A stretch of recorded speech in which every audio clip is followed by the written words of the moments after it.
Last month was Pride Month, and from parades to concerts, everywhere you went, you saw a celebration for diversity.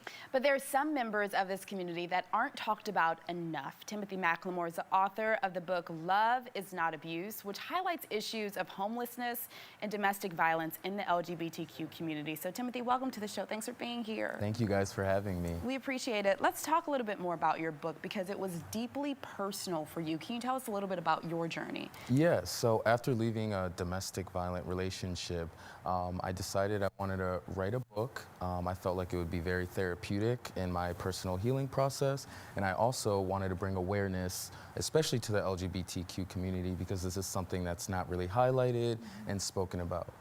So what did you learn in your experience that you want to pass along? Love is not abuse, literally. Yeah, and was it easy or difficult for you to leave that relationship? And when did you realize the title was true in your life and actually take that step to go? Yeah, it was actually extremely difficult. So difficult that I actually started my own nonprofit organization called Essential Cause, where we kind of provide a roadmap of hope for queer victims of domestic violence or homelessness that kind of need to get out of the situation they're in. So we want to provide educational resources, job placement, housing assistance, whatever you need to start anew. Right. And how long did it take you to exit that relationship? If I'm honest, over a year. Wow. Yeah. And what about, the book? Why did you decide to put it all out there? And why did you decide to put it all out there now? Well, I've always been an avid reader myself, and I really haven't found any books that kind of touched on this topic, especially any that were nonfiction in a sense. So, yeah. And I want to talk a little bit more about the community that you found.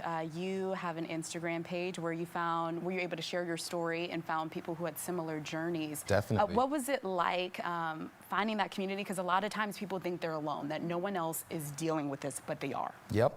Very much. Actually, it was overwhelming and comforting. A little sad that others are going through or have went through what I went through, but I did have a sense of not being alone, and that's kind of what my book is all about, especially my nonprofit organization.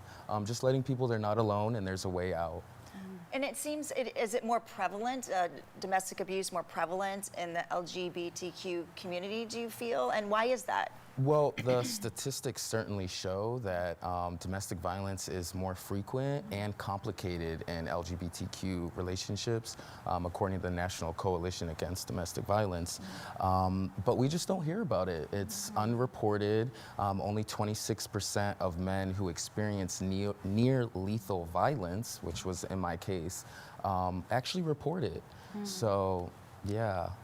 And homelessness is another big issue in the LGBTQ community. Can you talk a little bit about that? Yeah, there's not many resources for homeless LGBTQ people, especially if you're transgender, Black, or bisexual. There's not really anywhere for you to run to or go to if you find yourself in this situation. And that's why you started your nonprofit. How can Yes. someone who's watching this and wants to help get involved with your nonprofit? Yeah, actually, I need all the help I can get right now. I've already done all the groundwork alone, but you can reach me directly on Instagram, essentially Tim, all together, and shoot me a DM. I'm definitely looking to build my network and resources of things that I can provide to these victims in need. Right. And the book is not out yet. When does it drop? And how does it feel that it's so close to being out and available for the public to read? Yes, it drops later this month on Amazon, so yeah. Okay. We only have about a minute left, but if someone is watching and is in a domestic abuse relationship, what would be the first step? Yes, the very first step is to say something. As tough as it is, say something. If you don't speak up, you might not get that cry for help that you need, and some people aren't even aware that they need help. Right. So speaking with other people, establishing new friends outside of your relationship is always a great thing to do. What should family and friends look out for? Because I know you said in your own personal journey, you guys were projecting this perfect relationship, right? Definitely, On social with your friends. yeah. So what should people be on the lookout for? Are there red flags we should see?